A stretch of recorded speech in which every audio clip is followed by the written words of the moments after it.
Everyone, welcome back to explore literature. इस video के अंदर हम डिस्कस करेंगे कि कैसे जो लॉन्ग आंसर्स हैं उनको अटेम्प्ट किया जाए। देखो, सबसे पहली बात है कि आपको पता होना चाहिए कितनी शीट्स भरनी है। जब आपके दिमाग में पहले से ही सेट होगा ना, उस शीट पे आप देखो, आपको सबसे पहले मिलेगी पूरी बुकलेट, उसमें ही आपको लिखना है। आप एक्स्ट्रा शीट्स ले सकते हैं, लेकिन आपको पहले उसको डिवाइड कर लेना है कि भाई जैसे मेरा फर्स्ट क्वेश्चन है, अगर वो 10 नंबर का है तो आप 4 पेज छोड़ दो और पीछे वाले पेज पे लास्ट पे टिक लगा दो कि यहाँ तक मुझे आना है। रो पीट के जैसे भी मैं आऊँगा, मुझे आता है नहीं आता है, but I have to fill this sheets. This is the sad reality कि शीट्स के नंबर मिलते हैं और वो हम अवॉइड बिल्कुल नहीं कर सकते। मैं बिल्कुल भी यहाँ पे आपको नहीं मिसगाइड करूँगी कि आप अच्छा लिख देना, टू द पॉइंट लिखना तो नंबर मिल जाएंगे। नहीं मिलते हैं भाई। We like have face this, I myself have face this. तो ये चीज़ें हमने सारी चीज़ें ऐसा देखी हैं, फेस की हैं, और उसी के अकॉर्डिंग फिर नंबर भी आए हैं। In to the last sems we got to know कि भाई ये वाली स्कीम्स भी चलती है एग्जामिनेशन पैटर्न में। तो थोड़ा सा तो ये चीज़ आपको देखना पड़ेगा। वो कोई भी यूनिवर्सिटी हो, जो कॉलेज के एग्ज़ाम्स होते हैं ना, यूनिवर्सिटी जो एग्ज़ाम्स होते हैं, उसमें ये शीट भरने वाला कॉन्सेप्ट रहता है। उसमें आपको एक जो पर्टिकुलर सेट ऑफ शीट्स है, नंबर ऑफ शीट्स है, उसको भरना ही होता है। क्योंकि टीचर क्या करते हैं जनरली, वो आपका हर एक पॉइंट तो पढ़ेंगे नहीं। ये बात मैंने पिछली वीडियो में भी बताई थी, पर स्टिल आप कंफ्यूज्ड हैं। जितना पेपर पास आता है ना, आप लोगों की इतनी ज़्यादा क्वेरीज बढ़ती रहती हैं। आई डोंट नो इतना कन्फ्यूज़न क्यों ही है आपके मन में। देखो, सिंपल सी चीज़ रखो। पहली बात तो ये सिर्फ एक यूनिवर्सिटी एग्ज़ाम है, टेक इट लाइटली। इतना कुछ नहीं है कि हाँ बिल्कुल पागल हो जाना है। आराम से पढ़ो, प्यार से अपने नोट्स बनाओ। इतना ऐसा टेंशन लेने की ज़रूरत नहीं है कि पता नहीं क्या आ गया। ऑलराइट, जहाँ तक हो पाएगा I will try to help you guys. मैंने काफ़ी सारी वीडियोस बनाई भी हैं। एक एक दिन में मैंने पूरा वेक कोर्स कवर किया है, just because you guys were saying कि हमारा कल पेपर है। तो सबसे पहली चीज़ तो मैं आपको यही रिक्वेस्ट करना चाहूँगी कि अगर आपका पेपर जैन में है तो प्लीज़ मुझे अभी से बता दो। मेरे को एक दिन पहले अगर किसी ने मैसेज किया and then you people saying कि आप हमारा मैसेज इग्नोर कर रहे हैं, प्लीज़ ये मत करो। एक दिन पहले आप मेरे से कैसे एक्सपेक्ट कर सकते हैं कि मैं पूरा जी पढ़ लूँगी? अगर क्योंकि नए नए जीज आए हैं, नए नए ये जो आपके वेक कोर्स हैं वो इंट्रोड्यूस हुए हैं। Please don't expect from a human at least like me कि वो सारी चीज़ें कवर करके आप एक ऑथेंटिक सोर्स से वो आपको डेटा दे पाएंगे। नहीं होता है, तो पहले से उसको बता के रखो। अभी थोड़ा इंपॉर्टेंट बात पे आते हैं, ये थोड़ी साइड की बातें थी कि लॉन्ग आंसर्स को लिखे कैसे। तो पहली बात तो आपको क्या करना है, बुकलेट में पहले निशान लगा देना है कि 10 नंबर का क्वेश्चन है तो 4 शीट तो भरनी ही है। अब कुछ लोगों का डाउट है, स्पेशली जी कोर्सेज के लिए, जी और जो वेक कोर्स है, कि हमारा तो ना ऐसा, अभी we are doing English honours, but हमारा जो बैकग्राउंड है वो साइंस रहा है या कॉमर्स रहा है, वट एवर, कि हमारा आर्ट्स बैकग्राउंड नहीं था, तो हमें वो शीट्स भरने वाला भी आदत नहीं है। We are habitual of writing to the point. तो हाँ, ये इशू आता है, मैंने खुद फेस किया है। I myself was a science student and then suddenly English honours में लेना, देन ओप्टिंग दिस जीज वेक कोर्सेज तो अभी आए हैं, हमारे टाइम पे जीज होते थे। तो ये जो सारी चीज़ें हैं उनको अटेम्प्ट करना थोड़ा प्रॉब्लमेटिक हो जाता है। बट आपको क्या करना है, पहले तो शीट उसको भरो, क्या बोलते हैं आपकी वो आएगी, आंसर शीट आएगी, जो उस बुकलेट को तुम देखो, अच्छे से 2 साइड लाइन लगा लो। इतना भी नहीं उसको बिल्कुल पतला कर, इतना ऐसा वाइड नहीं बनानी लाइंस कि आपकी वो शीट ही बीच में से पतली सी बचे, दैट वोंट लुक गुड। आपको क्या करना है, मार्जिन्स लगा लेने हैं। एक साइड लगाओ, 2 साइड लगाओ, इस तरीके से लगाओ कि प्रेजेंटेशन अच्छा दिखे, क्योंकि आधे नंबर तो प्रेजेंटेशन के ही मिल जाते हैं। सुंदर सी राइटिंग होना, इंसान कुछ बीच में कबाड़ा भी कर देगा ना, उसके भी नंबर मिल जाएंगे। ठीक है, I am just trying to explain you people. ना मुझे कोई ऑफिशियल सोर्सेज को कोट करना है, ना मुझे कुछ, तुम्हें समझ आना चाहिए। I am using that language only. आपको समझ आनी चाहिए चीज़, because my sole purpose is to explain you people. पहली बात तो मार्जिन्स लगाओगे, उससे थोड़ा सा आपका शीट वो है जो भीड़ा होगा, तो आप अच्छे से लिख पाओगे। दूसरी बात, पहले ट्राई करो ऑथेंटिक चीज़ें लिखने की।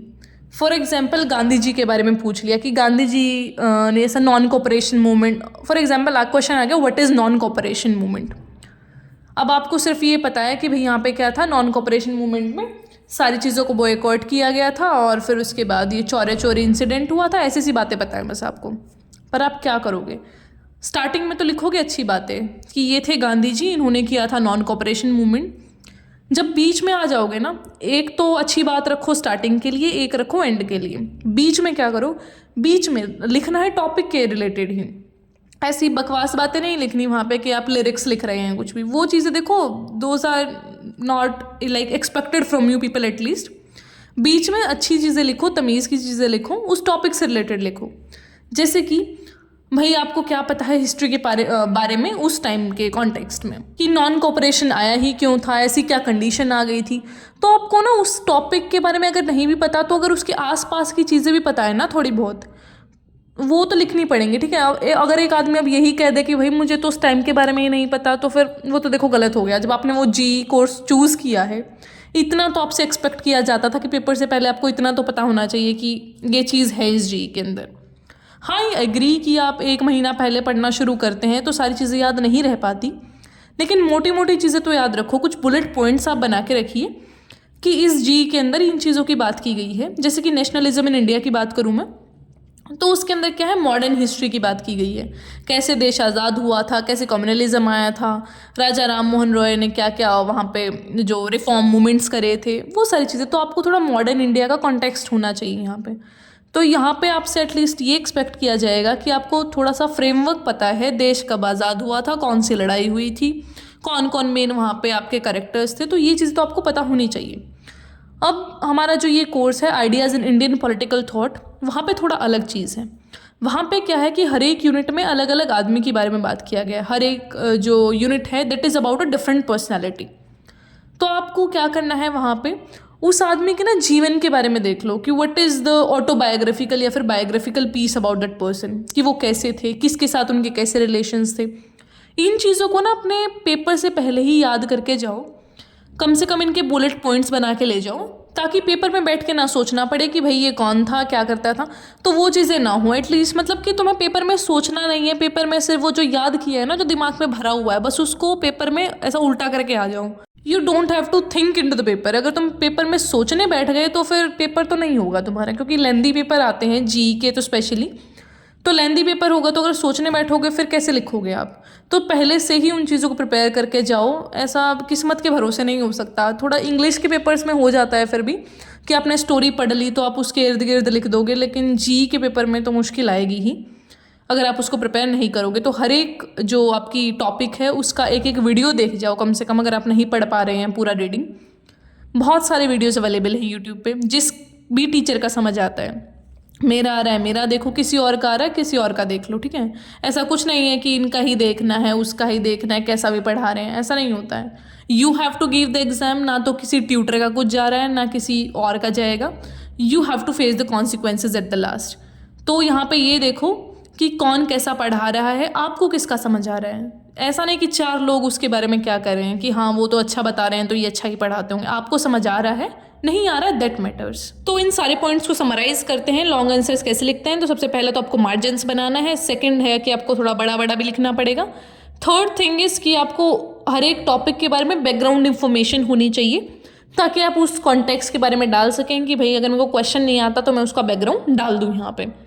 तीसरी चीज़ है कि आपको फिक्स्ड पेजेस पता होने चाहिए कि इतने पेजेस भरने हैं, जो कि मैंने बताया कि 10 नंबर के लिए आप 4 पेजेस तक भर सकते हैं, 15 के लिए आप भर सकते हैं 5-6 पेजेस, और 20 नंबर के लिए आपको कम से कम 7 पेज भरने हैं, 7-8 आप भर सकते हैं, ठीक है। तो ये फ्रेमवर्क आपको अपने दिमाग में रखना है before attempting the question paper. तो आई होप ये चीज़ आपको समझ आ गई है। I will meet you in the next video. Till then take care, stay happy, stay healthy.